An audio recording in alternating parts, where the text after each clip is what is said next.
Everyone, मैं हूं doctor Deepti और आपका मेरे इस यूट्यूब चैनल पे बहुत बहुत स्वागत है। फ्रेंड्स, आज की इस वीडियो में मैं एक होम्योपैथी मेडिसिन के बारे में बात करने वाली हूं और उसके यूजेस के बारे में हम बात करने वाले हैं। और आज के टाइम पर जहां पर बहुत ज़्यादा लाइफस्टाइल से रिलेटेड डिजीजेस हो जाती हैं, तो उसी लाइफस्टाइल से होने वाली एक बीमारी है जो इस मेडिसिन से ठीक की जा सकती है। और ये होम्योपैथी मेडिसिन जो है एक तरीके से सारकोड्स है। होम्योपैथी में सारकोड्स क्या होते हैं, इसकी डिटेल वीडियो में आपको मैं बाद में एक्सप्लेन करके बताऊंगी, स्पेशल वीडियो बनाऊंगी सारकोड्स के बारे में। लेकिन बस इतना जान लीजिए कि सारकोड्स एक ऐसी मेडिसिन होती हैं which are prepared from the healthy tissues और healthy secretions. Healthy secretion body में से या हेल्दी टिश्यूज जो होते हैं, फिर वो चाहे ह्यूमंस के हों चाहे फिर एनिमल्स के हों, तो उनसे बनाई हुई मेडिसिन को ही हम सारकोड्स कहते हैं। और उसकी किसी भी तरीके की कोई साइड इफेक्ट्स नहीं होते हैं, तो लॉन्ग टर्म में भी आप इन मेडिसिन का यूज कर सकते हैं। तो जिस सारकोड्स के बारे में आज की ये वीडियो है वो है इंसुलिनम। तो इस वीडियो में हम इंसुलिनम के बारे में जानेंगे, जो कि डायबिटीज से जो पेशेंट जिनको डायबिटीज होती है उनके लिए काफी ज्यादा इफेक्टिव होम्योपैथी मेडिसिन ये होती है। तो इस वीडियो को एंड तक जरूर देखिएगा। और अगर आप मेरी इस वीडियो को पहली बार देख रहे हैं और अभी तक आपने मेरे चैनल को सब्सक्राइब नहीं किया है तो जल्दी से सब्सक्राइब करिए, साथ ही साथ बेल आइकन को जरूर प्रेस करिए ताकि आपको मेरी हर वीडियो का नोटिफिकेशन टाइम पर मिल सके।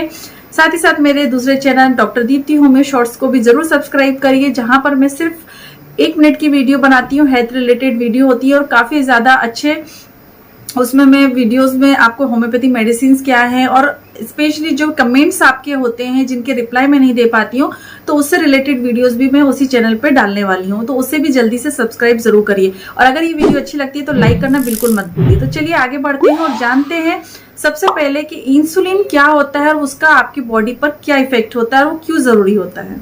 तो सबसे पहले हम जानते हैं कि इंसुलिन क्या है। तो insulin is a hormone which is produced in your body. Insulin एक हार्मोन होता है जो कि आपकी ही बॉडी में उसका प्रोडक्शन होता है, और जो इसका प्रोडक्शन होता है वो होता है पेंक्रियाज में।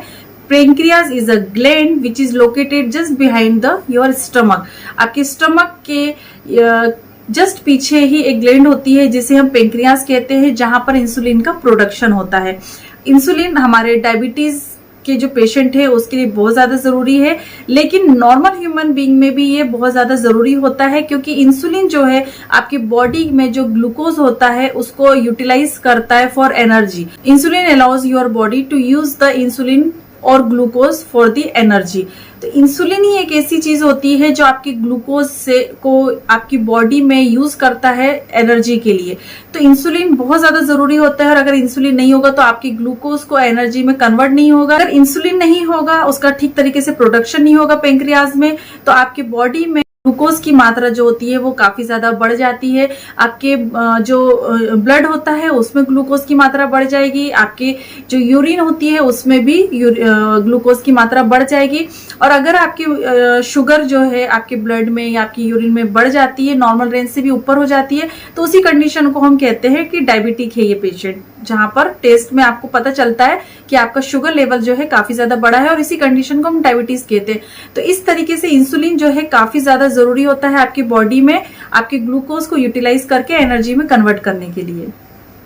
थोड़ा सा और लेंदी प्रोसेस में हम समझते हैं कि इंसुलिन का क्या किस तरीके से वर्क करता है। तो glucose is the a type of sugar which is present in many carbohydrates. आप किसी भी तरीके का कार्बोहाइड्रेट रहते हैं तो उससे जो प्रोडक्शन होता है ग्लूकोज का, तो जो शुगर होती है उसे हम ग्लूकोज कहते हैं। और जो ग्लूकोज है वो बॉडी में किस तरीके से प्रोसेस होता है, तो जब भी आप कोई मील लेते हैं या कोई स्नैक लेते हैं तो आपका जो कार्बोहाइड्रेट है जो भी आपने लिया है वो ब्रोकन डाउन होता है आपके इंटेस्टाइन्स में, आपके डाइजेस्टिव ट्रैक्ट में। और ये जो कार्बोहाइड्रेट जो ब्रोकन डाउन हुआ है, जो टुकड़ों में टूट गया है, जिसका डाइजेस्टिव सिस्टम में उसका जो प्रोसेसिंग हो रही है, वहां पर जब वो ब्रोकन डाउन होता है तो वो ग्लूकोज में कन्वर्ट हो जाता है।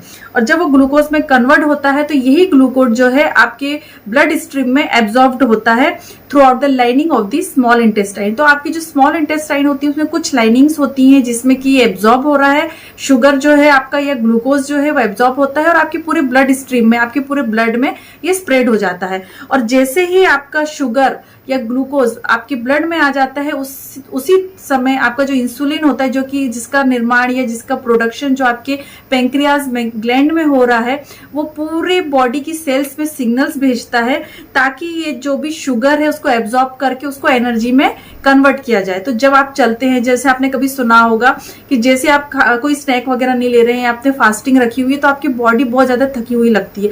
क्यों ऐसा होता है? क्योंकि आपकी बॉडी में शुगर नहीं है, तो आपकी बॉडी जो है एनर्जी में कन्वर्ट नहीं हो पा रही है। एनर्जी में कन्वर्ट होने के लिए वहां पे ग्लूकोज नहीं है, जिसकी वजह से आपको फास्टिंग के दौरान काफी ज्यादा वीक लगता है। तो इस तरीके से ही ग्लूकोज या आपका जो इंसुलिन है वो वर्क करता है। इसीलिए आपकी बॉडी में इंसुलिन का होना काफी ज्यादा जरूरी है ताकि आपके ब्लड में जो शुगर लेवल है वो कंट्रोल में रह सके। आपको इंसुलिन की क्या आपकी जरूरत होती है आपकी बॉडी में, वो समझ में आई होंगी।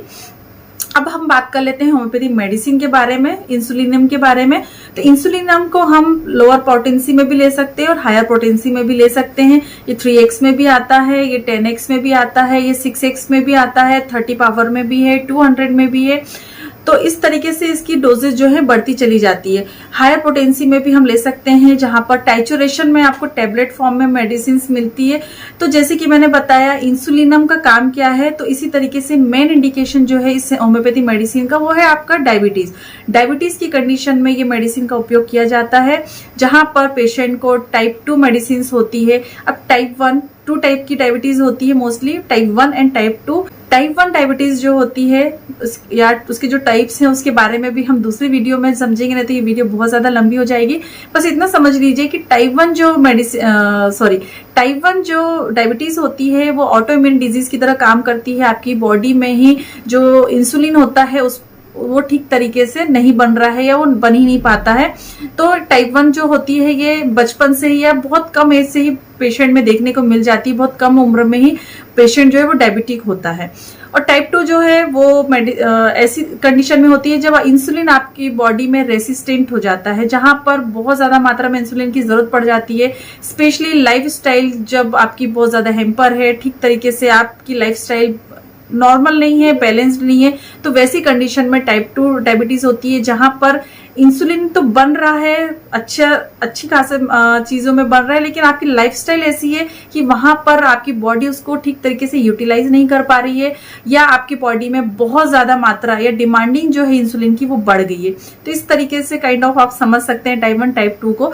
तो इंसुलिनम जो है टाइप 1 टाइप 2 दोनों ही कंडीशन में यूज होता है, पर मोस्टली टाइप 2 में इसके इंडिकेशंस बहुत अच्छे से देखने को मिल जाते हैं। टाइप 2 जो डायबिटिक पेशेंट है वो इंसुलिनम मेडिसिन जो है होम्योपैथी उसका यूज कर सकते हैं। तो जब लोअर पोटेंसी में आप यूज करते हैं तो आपको धीरे धीरे करके टाइप 2 स्पेशली लोअर पोटेंसी में काफी अच्छे से इसके रिजल्ट मिल जाते हैं। लेकिन क्योंकि होम्योपैथी है तो टाइप 1 में भी इसके अच्छे रिजल्ट देखने को मिलते हैं, लेकिन इसको 30 पावर या 200 पावर में लेने से आपको पेंक्रियाज में कोई डिस्टर्बेंस है या पेंक्रियाज से ही इंसुलिन नहीं बन रहा है, तो थोड़ा सा लंबे समय तक लेने के बाद में आपको उसके अच्छे रिजल्ट देखने को मिल जाते हैं। तो इसी तरह से टाइप 1 हो चाहे टाइप 2 हो, दोनों ही कंडीशन में पेशेंट जो है इन मेडिसिन को ले सकते हैं। अब हर बार की तरह मैं जैसे बताती हूँ कि विदाउट फिजिशियन आपको कंसल्टेशन की कोई भी मेडिसिन नहीं लेना है। तो जब फिजिशियन से आप कंसल्ट करेंगे तो वो आपको अच्छी तरीके से चेक करेंगे और वो बताएंगे कि आपको टाइप 1 है या टाइप 2 है। टाइप 1 के हिसाब से आपको पोटेंसी लेनी है, टाइप 2 के हिसाब से आपको पोटेंसी लेनी है। 3x पोटेंसी से आप शुरुआत करते हैं तो उसके रिजल्ट आपको धीरे धीरे मिलने शुरू होते हैं और काफी लंबे समय तक लेने के बाद में थोड़ा सा मेंटेन आप कर पाते हैं आपकी डायबिटीज को। तो टाइचुरेशन फॉर्म में अगर लेते हैं तो आप टेबलेट फॉर्म में लेते हैं तो 1 टेबलेट दिन में 3 बार लेना सफिशिएंट होता है। और डोजेस जो है वो अकॉर्डिंग टू आपकी कंडीशन जो है उसको फ्लक्चुएट किया जा सकता है। 30 पावर में या 200 पावर में लेते हैं तो 2 ड्रॉप्स डायरेक्ट टंग में आप दिन में 2 से 3 बार ले सकते हैं। वो भी कंडीशन के हिसाब से डोजेज जो है फ्लक्चुएट किए जा सकते हैं। इसके अलावा और भी कुछ कंडीशंस होती हैं, जैसे कि डायबिटिक पेशेंट में कुछ और सिम्टम्स होते हैं, जैसे उनमें बॉइल्स हो जाते हैं या स्किन से रिलेटेड कार्बंकल्स हो या इरप्शंस हो जिसमें पस बन जाता हो और वो ठीक नहीं होता हो, तो वैसी कंडीशन में भी ये मेडिसिन जो है ली जा सकती है। पेशेंट को फ्रिक्वेंसी ऑफ यूरिनेशंस यानी बार बार पेशाब जाने की इच्छा होती है या बार बार उनकी जो फ्रिक्वेंसी है यूरिनेशन की या पेशाब की वो बढ़ जाती है, और डायबिटिक पेशेंट में मोस्टली ये सिम्टम्स जो है बहुत कॉमनली देखने को मिल जाता है। तो वैसी कंडीशन में भी इंसुलिनम जो मेडिसिन है ये काफ़ी ज़्यादा इफेक्टिव होती है। तो ये तो कुछ अदर सिम्टम्स थे जहाँ पर पेशेंट को हम स्किन प्रॉब्लम में देते हैं, कार्बंकल्स या बॉइल्स के फोड़े फुंसियों की कंडीशन में दे रहे हैं या फ्रीक्वेंसी ऑफ यूरिनेशन में दे रहे हैं, लेकिन साथ में एसोसिएटेड सिम्टम्स डायबिटीज के भी होने चाहिए। तो मेन इंडिकेशन जो इस मेडिसिन का है वो है डायबिटीज। सिर्फ बॉइल्स या स्किन की कंप्लेंट में हम ऐसे नहीं देंगे, डायबिटिक पेशेंट में ये काफी ज्यादा इफेक्टिव होम्योपैथी मेडिसिन होती है। तो होपफुली ये मेडिसिन इंसुलिनम के बारे में छोटी सी जानकारी आपको पसंद आई होगी। अगर ये वीडियो अच्छी लगी है तो अभी जल्दी से लाइक कर दीजिए। लाइक्स बिल्कुल नहीं आते हैं, बहुत कम लाइक्स आते हैं, तो प्लीज लाइक करिए। कमेंट सेक्शन खुला हुआ है, वहां पर भी जाके आप मुझे कमेंट कर सकते हैं, जिसकी रिप्लाई मैं मेरे दूसरे चैनल पे दूंगी, डॉक्टर दीप्ति होम्यो शॉर्ट्स में। और इसी तरह मेरे चैनल के साथ हमेशा बने रहिए और मेरे चैनल को सब्सक्राइब करिए। इसी तरह मैं अच्छी नॉलेजेबल वीडियोस के साथ में आती रहती हूँ। इसके बाद मिलेंगे हम नेक्स्ट वीडियो में, तब तक के लिए बाय बाय। अपना ध्यान रखें, खुश रहें, धन्यवाद।